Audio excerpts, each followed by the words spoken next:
जय श्री राम। हिंदू रिचुअल्स परिवार की सभी माताओं, बहनों, देवियों, बच्चियों का विशेष स्वागत है और उन लोगों का उसमें और भी विशेष स्वागत है जो करवा चौथ का व्रत करने जा रही हैं। 4 नवंबर 2020 को मैं चाहता प्रैक्टिकल करके वीडियो अर्पित करूं, नहीं कर पाया, क्षमा चाहूंगा। अगले वर्ष अवश्य पूरा प्रयत्न करूंगा। अब रही बात कि हम व्रत कैसे करें, कई सारा वीडियो पहले अर्पित कर चुका हूं, पर जो लोगों ने नहीं देखा है तो इसकी विधि वैसे ही होती है जैसे हम अन्य एकादशी आदि विशेष व्रत को धारण करते हैं कि हमें सोने के बाद, जैसे 3 तारीख को हम सोएंगे ना, तो 4 को प्रातः जब हमारी नींद खुलेगी तो उठने के साथ ही हमें जल ग्रहण नहीं करना है। रात में भले ही 3 बजे सोइए, लेकिन सोने के बाद जब आप उठेंगी तो जल नहीं पीना चाहिए। कई बहनें जो है जय जय सिया राम सुबह जल्दी उठ करके जल पी लेती हैं, वो उचित नहीं है। इसके पश्चात हमें मंजन नहीं करना चाहिए। गर्म पानी से ऐसा जो है मुंह धो लेना चाहिए, उंगली का प्रयोग कर लेना चाहिए, अथवा सोने के पहले एक बार मंजन और जिह्वा इत्यादि करके सोएंगी तो अच्छा रहेगा। सुबह उठी तो गर्म पानी से कुल्ला कर लिया तो भी जो है जय जय सिया राम, हमारा मुख शुद्ध हो गया। तीसरी बात, स्नान में साबुन और शैम्पू इत्यादि सबका प्रयोग नहीं करना चाहिए, सब केमिकल होता है और इसके अंदर कई चीजें ऐसी अवश्य होती है जिससे हमारा व्रत भंग हो जाए और कहीं ना कहीं हमारे मुख में अवश्य ये सब सारी चीजें जाती हैं। तो इस चीज का ध्यान रखिएगा। आसपास कोई पवित्र नदी जलाशय हो तो वहां जाकर स्नान करना चाहिए। वैसे भी संध्या वेला में तो विशेष पूजा, पर प्रातः काल भी जो है गणेश जी, कार्तिकेय जी के साथ में विशेष करके शिव जी और पार्वती मैया जी की पूजा करनी चाहिए। आसपास कोई मंदिर है तो वहां चले जाएं, अथवा घर में भगवान विराजमान है तो उनकी सेवा करनी चाहिए। निराजल व्रत रहता है और संध्या वेला में जो पूजा का मुहूर्त है 5:30 बजे से लेकर के 6:48 के बीच में, अथवा उसके बाद भी जैसा आपको समय हो, 9 बजे तक पूजा ये कर लेंगे तो अच्छा रहेगा। पूजा कैसे करना है, जैसे आप नित्य भगवान को स्नान इत्यादि कराते हैं, उचित यही रहेगा। एक चौकी रखा, उसके ऊपर कपड़ा बिछा दिया, उसके ऊपर एक थाली रखा, थाली में फूल रख दिया, उसके ऊपर में अगर शिव जी की शिवलिंग है अथवा मूर्ति है, पार्वती मैया और गणेश जी, कार्तिक जी, इन लोगों को बैठा करके और सबको जो है स्नान इत्यादि कराया। अगर ये सब मूर्तियां कोई भी हमारे पास नहीं है तो हमने वहां पे सुपाड़ियां रखा, तो सुपाड़ियां राइट से लेफ्ट, आपके सामने जो थाली रखी है तो राइट साइड में एक सुपाड़ी गणेश जी के लिए रख दीजिएगा। उसके बाद वाली सुपाड़ी में जो है कार्तिक जी के लिए रख दीजिएगा। उसके बाद वाली सुपाड़ी में पार्वती माँ अथवा गौरी माँ वही है, उनके लिए रखिएगा। उसके बाद वाले में भगवान शिव जी की सुपाड़ी रख दीजिएगा।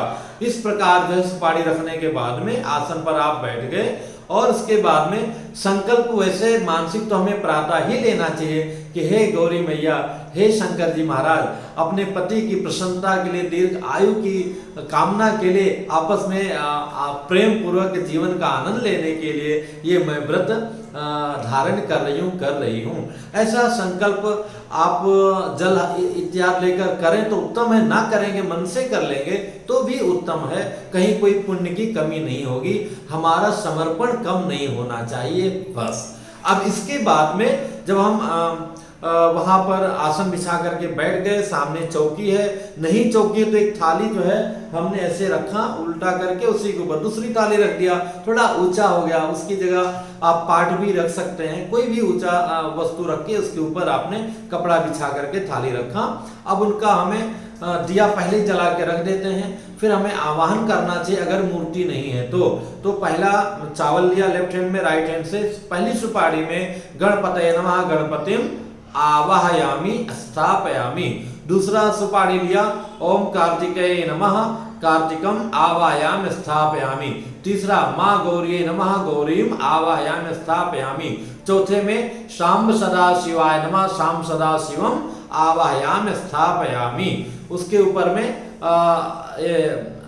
जो है ऐसा ढक दिया, अपना लेफ्ट हैंड अपने हृदय में लगा लिया और 15 बार ओम का उच्चारण किया।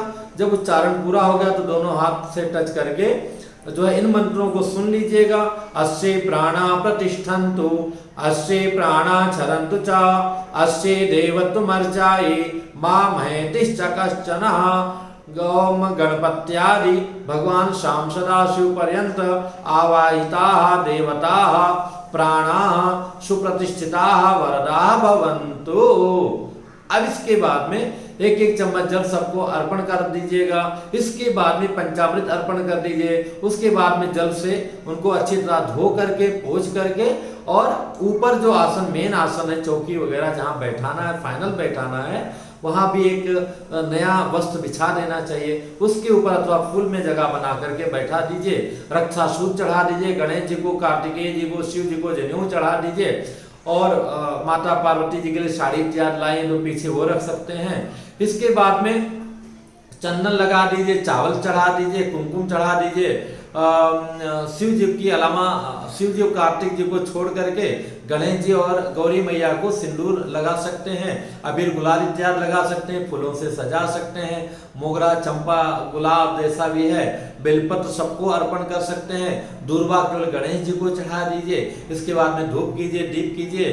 और इसके साथ में अगर आप जो करवा का रखते हैं तो करवा का भी जो है वरुणायनमा वरुणम आवायाम स्थापयामि। कई लोग पीछे 2 कलश रखते हैं करवा का और उसमें दिया जला के रखते हैं। कई जगह परंपरा है कि एक पर जो है नारियल रखते हैं और एक पर दिया रखते हैं। कई जगह जो गेड़ुआ रहता है, गेड़ुआ को ही उसी में धागा बांध के स्वस्तिक रख करके उसी के अंदर जल, चंदन, अक्षत, फूल अर्पण कर देते हैं। जैसे आपके यहाँ की परंपरा हो, ये लोक परंपरा में आता है। इसका शास्त्रीय उस रूप में विधान नहीं है। विधान तो मुख्यतः ये जो 4 देवता हैं इनकी पूजा की ही विशेष रूप से है। इसके बाद में आपने संयुक्त रूप से अगर कलश का भी पूजा किया है तो धूप कर लीजिए, दीप कर लीजिए, भोग रख दीजिए। गणेश जी का भोग अलग कर दीजिए और शिव जी का भोग अलग कर दीजिए, अथवा साथ में भी रख सकते हैं। सब में दुर्वा, गणेश जी में दुर्वा, शिव जी में बेलपत्र, माता जी का, कार्तिकेय जी का भी वही अर्पण हो जाएगा। हाँ, कलश का पूजा करें तो उसमें तुलसी दल अर्पण कर दीजिएगा। इसके बाद में आचमन करा दीजिए, फल को स्पर्श कर लीजिए, 5 सुपारी, लौंग, इलायची अर्पण कर दीजिए, दक्षिणा अर्पण कर दीजिए। उसके बाद में खड़े होकर के आराम से आरती कर लीजिए, प्रदक्षिणा कर लीजिए, प्रणाम कर लीजिए, पुनः हाथ में जल ले लीजिए। अनेन पूजनेन भगवान सांगाह सपरिवाराः शाम सदा शिव प्रियंतान नमः, ऐसा करके छोड़ दीजिए। फिर आराम से बैठ जाइए। करवा चौथ का व्रत की जो है कथा पढ़ लीजिए। कथा पढ़ने के पश्चात में फिर जो है चंद्रदेव के पास जाना चाहिए। चंद्रमा को ओम चंद्रमसे नमः ध्यायामि। आप वहाँ संकल्प भी कर सकते हैं कि अद्य पूर्वोपचारे देव, हाथ में जल लिया, जल चावल रख लिया, चंद्रमा को देखा और अद्य पूर्वोपचारे देवं ग्रागुण गण विशेषम विशिष्टायाम स्वपुण्यतिथौ अद्य करक चतुर्थ्याम पावन पर्वो पतिदेवस्य दीर्घायुः निमित्तकं व्रत कर्मणः चंद्र नारायणस्य पूजनम करिष्ये, ऐसा करके छोड़ दिया। अब इसके पश्चात में चंद्रमा को देख करके थोड़ा सा जल चढ़ा दिया। उसके बाद में चंदन चढ़ा दिया। सफेद चंदन हो तो और अच्छी बात है, नहीं मलयाघृत भी अर्पण कर सकते हैं। फूल, सफेद फूल भी चंद्रमा को प्रिय है। सफेद फूल चढ़ाया, तुलसी दिखा करके नीचे रख दिया, धूप कर दिया, दीप कर दिया, भोग रख दिया। सफेद मिष्ठान इनको प्रिय है तो वो रख दिया। उसमें तुलसी दल अर्पण कर दीजिए, आचमन करा दिया। और इसके बाद में 5 सुपारी, लौंग, इलायची, फल, दक्षिणा अर्पण करने के पश्चात में एक लोटा में जल भर करके, लोटा में थोड़ा सा चंदन और गुलाब की पंखुड़ियां हैं अथवा सफेद फूल को ऐसा तोड़ करके उसमें डाल दिया और चंदन डाल दिया, तुलसी का दल अर्पण कर दिया और ले करके जो है हाथ में थोड़ा हाइट से जो है ओम चंद्र नारायणाय नमः इदम अर्घ्यम दत्तन नमः, इदम अर्घ्यम दत्तन नमः, अथवा इदम अर्घ्यम समर्पयामि भी बोल सकते हैं। ऐसा 3 बार छोड़ दिए। इसके पश्चात में पुनः उनकी एक आरती करना चाहिए, 4 परिक्रमा करना चाहिए, प्रणाम करना चाहिए। पुनः हाथ में जल लेकर के अनेन पूजनेन चंद्र नारायण प्रियताम नमः। अब इसके पश्चात जो लोक परंपरा है, ये शास्त्रीय परंपरा नहीं कि चलनी के द्वारा जय जय सियाराम सामने पतिदेव पधारते हैं और जो माता जी को अथवा गणेश जी को भोग लगा जल है वो आपको ग्रहण कराते हैं। इस सब कार्य में आनंद आता है, लोक व्यवहार में देखने में बहुत सुंदर लगता है। शास्त्रीय परंपरा नहीं है तो इस तरह के जो भी आपके व्यवहार हैं वो कर सकते हैं।